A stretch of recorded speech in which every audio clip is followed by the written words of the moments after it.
walking tall បាទសួស្តីប្រិមិត្តទូទាំងស្នេហជនទាំងអស់បាទសូមស្វាគមន៍ហើយក៏សួស្តីពូពូមីងមីងអ៊ំមីងមៀបងប្អូនក៏ដូចជា fan YouTube Channel ខ្មែរ Relax ទាំងអស់គ្នាហើយសង្ឃឹមថាសុខសប្បាយហើយយើងដូចជាធ្វើដំណើរទៅសឹមមកពាក់កណ្ដាលចិត្តបានពាក់កណ្ដាលឆ្នាំ2026ទៀតហើយអញ្ចឹងយើងគឺនៅក្នុងខែឧសភាខែ5មេហ្នឹងហើយថ្ងៃនេះខ្ញុំមានវីដេអូខ្លះហើយចង់បង្ហាញបងប្អូនពូមីងផងដែរហើយវីដេអូថ្ងៃនេះយើងរៀងប្លែកតិចអត់ទៅណាឆ្ងាយពីរាជធានីភ្នំពេញទីក្រុងភ្នំពេញបេះដូងនៃប្រជាជាតិកម្ពុជាយើងអានេះគឺជាទិដ្ឋភាពផ្លូវឆ្ពោះទៅពលានថ្មីដែលមានទីតាំងនៅភាគខាងត្បូងរាជធានីភ្នំពេញយើងហៅឈ្មោះថាពលានយន្តហោះដេជោ International Airport ហើយយើងកំពុងធ្វើដំណើរសន្សឹមនេះឡានរបស់ខ្ញុំបាទគឺស្ថិតនៅលើផ្លូវ60ម៉ែត្រហើយផ្លូវ60ម៉ែត្រហ្នឹងភាគច្រើនយើងដឹងថាជាមហាវិថីសម្ដេចតេជោហ៊ុនសែនបាទអញ្ចឹងចំពោះបងពូមីងដែលមានកោដៅចេញពីរាជធានីភ្នំពេញបេះដូងនៃប្រជាជាតិកម្ពុជាគោលដៅយើងអាចនិយាយថាបងប្អូនមានគោលដៅពីស្ពានអាកាសត្បាល់ខ្នុរស្ពានអាកាសត្បាល់ថ្មីដែលជាផ្លូវតភ្ជាប់ផ្ទាល់ទៅកាន់ពលានយន្តហោះថ្មីហ្នឹងគឺហើយស្ថិតនៅលើផ្លូវ60ម៉ែត្របាទអញ្ចឹងផ្លូវហ្នឹងគឺយើងទៅត្រង់ហើយជាផ្លូវ60ម៉ែត្រយើងដឹងហើយភាគច្រើនបងប្អូនស្គាល់ថាផ្លូវ EON 3សាទនភាព EON 3ហ្នឹងហើយគឺភ្ជាប់តទៅកាន់ពលានយន្តហោះដេជោអន្តរជាតិនឹងតែម្ដងអញ្ចឹងផ្លូវបើសិនជាយើងធ្វើដំណើរពីស្ពានអាកាសក្បាលខ្នល់ហ្នឹងគិតទៅពលានយន្តហោះថ្មីហ្នឹងអាចខ្ទង់ប្រហែលជាមានចម្ងាយប្រហែលជាខ្ញុំគិតថា10ទៅ15គីឡូដែរมันច្បាស់ទេបងប្អូនអាចមើលផែនទីបន្ថែមប៉ុន្តែបើយើងធ្វើចំណាយពេលក៏ខ្ទង់ជា10ទៅ15នាទីដែរបើយើងគិតពីស្ពានអាកាសត្បាល់ថ្នល់អញ្ចឹងផ្លូវនេះគឺផ្លូវថ្មីសុទ្ធតែម្ដងហ្នឹងហើយយើងមាន3គីឡូឡាន2គីឡូម៉ូតូយានជំនិះតុកផ្សេងឡើងហ្នឹងយើងអាចធ្វើដំណើរបានហើយផ្លូវនេះផ្លូវថ្មីសុទ្ធហ្មងហើយស្រួលកស៊ូហ្នឹងហើយធ្វើដំណើរលឿនបានអញ្ចឹងផ្លូវនេះគឺជាផ្លូវតភ្ជាប់តែម្ដងរវាងពលានយន្តហោះថ្មីគាត់ថាចេះទោះបីជាផ្លូវយើងស្អាតប៉ុណ្ណាក៏យើងមិនភ្លេចក្នុងការគោរពច្បាប់ចរាចរណ៍ផងដែរការគោរពច្បាប់ចរាចរណ៍ទាំងអស់គ្នាគឺដើម្បីខ្លួនឯងនិងប្រទេសជាតិនិងសុខសុវត្ថិភាពគ្រួសារទាំងអស់គ្នាមិនថាយើងជាអ្នកធ្វើដំណើរអីក៏ដោយអាហ្នឹងគឺបើយើងគោរពច្បាប់គឺយើងដូចជាគោរពជីវិតខ្លួនឯងអញ្ចឹងអាហ្នឹងយើងនិយាយឲ្យស្រួលស្ដាប់បន្តិចណាបាទអានេះតិចទៀតយើងមកដល់ផ្លូវនេះឡានខ្ញុំមកដល់អញ្ចឹងផ្លូវហ្នឹងគឺផ្លូវឆ្ពោះទៅហ្នឹងគឺកាត់មហាវិថីស៊ីយិនពីងយើងហៅថាផ្លូវក្បាត់ក្រុងទី3អានេះជា stop ពលានយន្តហោះថ្មី បាទចឹងយើងអាចចាំតិចទៅបន្ទាប់ពីយើងភ្លើងខៀវយើងអាចធ្វើដំណើរទៅបានបាទភ្លើងខៀវយើងអាចធ្វើដំណើរទៅបានហើយផ្លូវក្បាត់ក្រុងទី3នេះគឺជាផ្លូវមមាញឹកខ្លាំងពីច្រើនយើងឃើញថារថយន្តធុនធ្ងន់ប្រភេទពពួកសណ្ដោងរមាក់ប្រភេទកុងតឺន័រអីគឺធ្វើដំណើរឆ្លងកាត់ផ្លូវនេះទាំងអស់ហើយផ្លូវ60 ម៉ែត្រនៅផ្លូវកន្លះក្រុងហ្នឹងគឺតភ្ជាប់ណាផ្លូវតភ្ជាប់ពីជាលេខ2លេខ3ទៅលេខ4អញ្ចឹងវាកាត់ខេត្តកណ្ដាលកាត់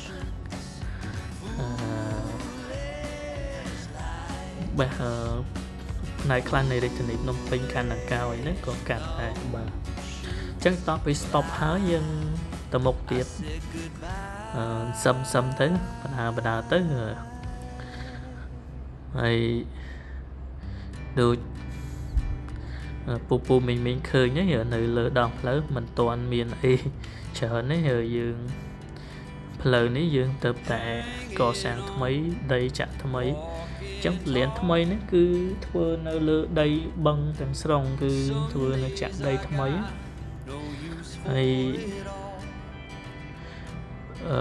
យើងឃើញថាពលានយន្តហោះយើងហ្នឹងគឺគេមានជាដំណាក់កាលការកសាងដំណាក់កាលទី1ទី2ទី3ទៅអញ្ចឹងពលានយន្តហោះនេះគឺទៅតែសម្ពោធកាលពីខែ7ឆ្នាំមុនបាទខែ7ឆ្នាំមុនបើខ្ញុំនិយាយខុសចាំជួយកែតម្រូវផងអញ្ចឹងការបើកឲ្យធ្វើប្រតិបត្តិការជើងហោះហើរអន្តរជាតិក្នុងស្រុកឡានហ្នឹងគឺទៅតែដំណើរការមិនបានយូរប្រហែលទេអញ្ចឹងអ្វីវាទៅថ្មីទាំងអស់ហើយនៅខាងស្ដាំថ្មីខាងស្ដាំដៃដែលលោកស្រីពូមីងឃើញហ្នឹងគឺជាគម្រោងថ្មីបើតាមអីដែលគេដាក់ป้ายហ្នឹងគេថាជា Chinese Town China Town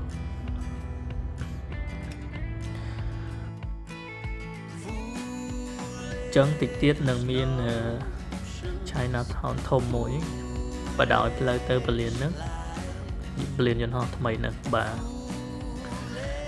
ខ្ញុំឃើញមានការកសាងជាសំណង់ផ្ទះល្វែងចលនាទ្របច្រើនជាគម្រោងថ្មីមានជាផ្ទះល្វែងសម្រាប់យើងអាចទិញសាសនានៅបានហើយមានគម្រោងផ្សេងទៀតកំពុងតែស្ថិតនៅក្នុងដំណាក់កាលសាងសង់នៅឡើយអញ្ចឹងបើមើលទៅអត់មានអីប្លែកទេព្រោះទាំងដើមឈើទាំងអីក៏ដោយនៅកូននៅតូចនៅឡើយហើយអំពូលសំខាងនេះអំពូលនៅកណ្ដាលហ្នឹងគឺប្រើពន្លឺសូឡាមកដល់ចំណុចទៀតយើងមាន stop មួយទៀតផ្លូវហ្នឹងខ្ញុំអត់ច្បាស់ថាបាញ់ឆ្ពោះទៅផ្នែកខាងលិចនៃរាជធានីបានខាងលិចនៃពលានណាប៉ុន្តែកន្លែងហ្នឹងក៏ជាផ្លូវមួយដែលគេសង់ផ្ទះក៏ពេលនោះដែរអញ្ចឹងនៅពេលយើង stop ហើយយើងដំណើរទៅមុខទៀតធ្វើដំណើរទៅមុខទៀតមិញហ្នឹងពូមីងឃើញដំបូលពលានយន្តហោះបាទរៀងអាគារ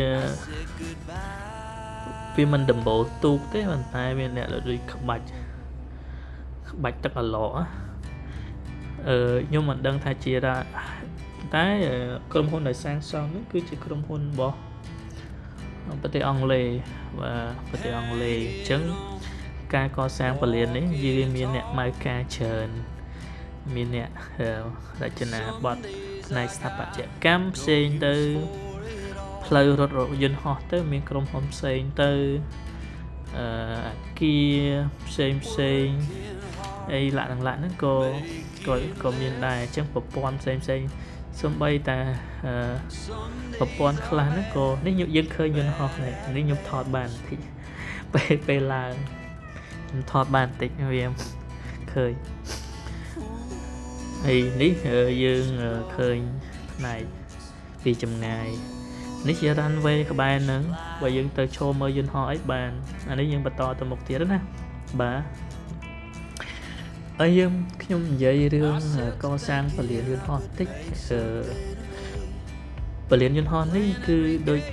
មានការចូលរួមច្រើនពីក្រុមហ៊ុនសាងសង់ក្រុមហ៊ុនច្រើនអញ្ចឹងណាបាទគាត់ថាការវិនិយោគច្រើនគឺដោយក្រុមហ៊ុនក្នុងស្រុកដូចជាបើខ្ញុំមិនច្រឡំទេដូចជា OCIC ណាវាមានភាគីផ្សេងចូលរួមច្រើនលោកស្រីអាចមើល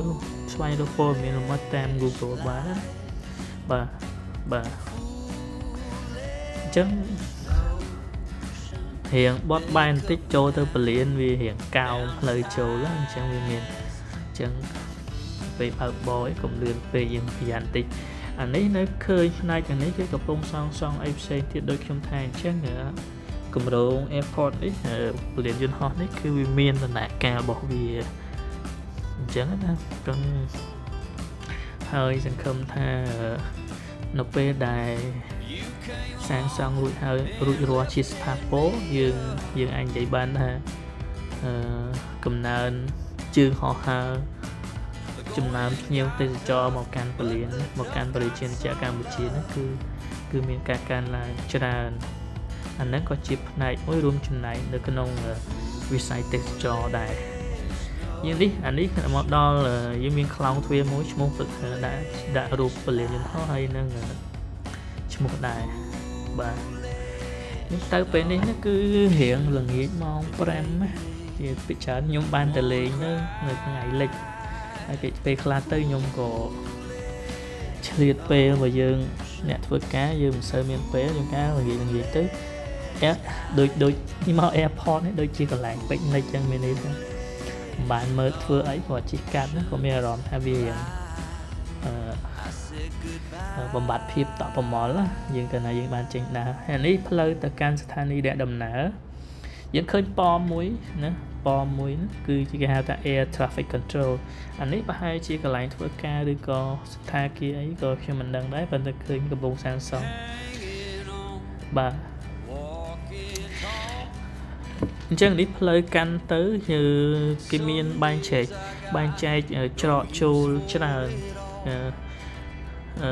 គាត់ថាបើសិនជាយើងដាក់អ្នកដំណើរចុះដែរក្រុមប្រហែលជាគ្រប់10នាទីអីគេអត់គិតលុយទេប៉ុន្តែបើលើសហ្នឹងគេគុណលុយបាទទោះបីយើងជីឆ្លងខាត់ចំណតក៏នេះក៏គេគិតលុយដែរនិយាយរួមប្រទេសណាដោយប្រទេសណាដែលតម្លៃ parking ឬក៏ drop off ហ្នឹងវាប្រែប្រួលទៅតាមហ្នឹងហើយលោកស្រីឬក៏ពូមីងអាចស្វែងរកព័ត៌មានទាក់ទងនឹងតម្លៃ airport ហ្នឹង parking fee អីហ្នឹងផ្សេងគឺក៏ហៅថា airport guide ហ្នឹងជាមើលខ្ញុំដាក់ជូន link website ទៅពលានយន្តហោះដេកចូលអន្តរជាតិណាបាទគឺគេមានព័ត៌មានលម្អិតមែនទែនទាក់ទងទៅនឹងguide ទាក់ទងការប្រើប្រាស់ពលានដែលមានអីខ្លះដែលយើងគួរតែដឹងស្វែងយល់ពីព័ត៌មានហ្នឹងគឺគេមានបាទអញ្ចឹងបើយើង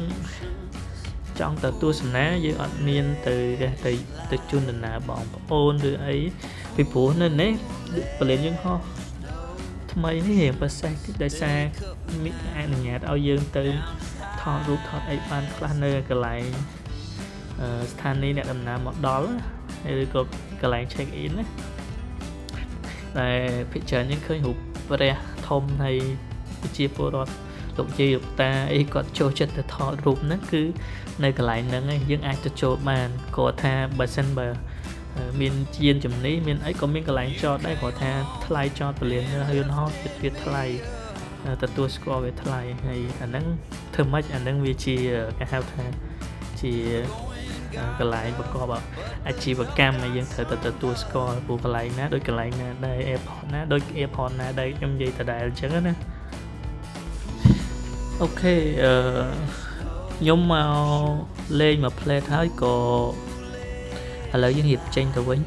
trong cho miệp tha nèได้ผ่านลานทีวีở cái sân ấy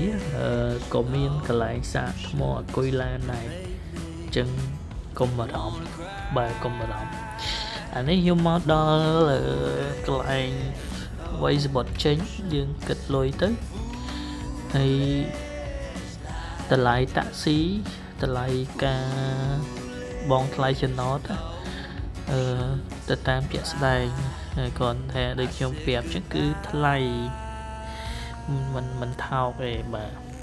rồi đại diện chọn này on ấy mà màu ấy viên people này chẳng đấy chẳng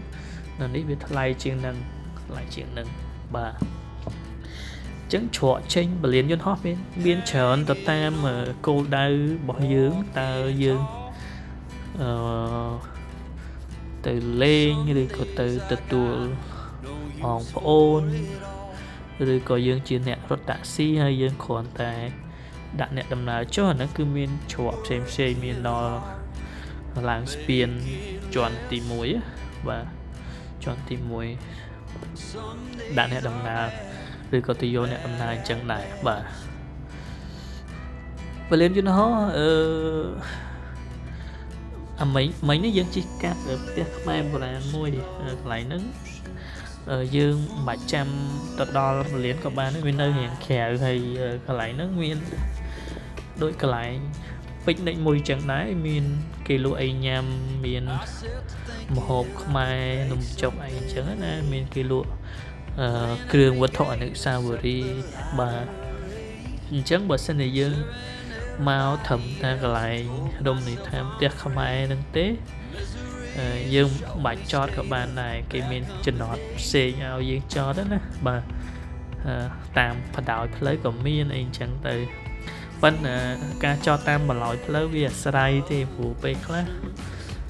tiện tôn thành năng cô ca bỏ nè cốp krong nặng vì khó tha ở đây để nhôm trong và trẻ tha công vào đó hướng trở lại nọt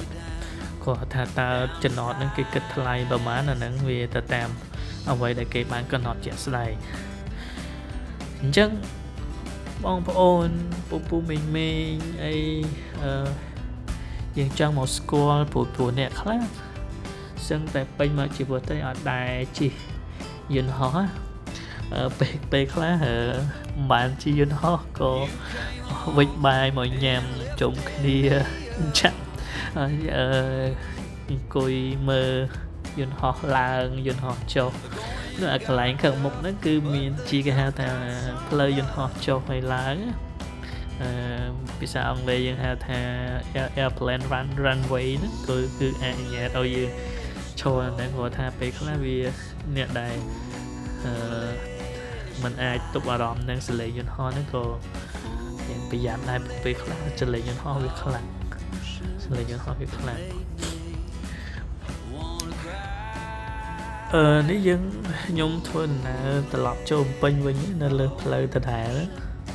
lời từ liền bay dân màu đó như vậy ha tập lời học sắp mai đi vào vị thầy xem lại để cho làm sai đó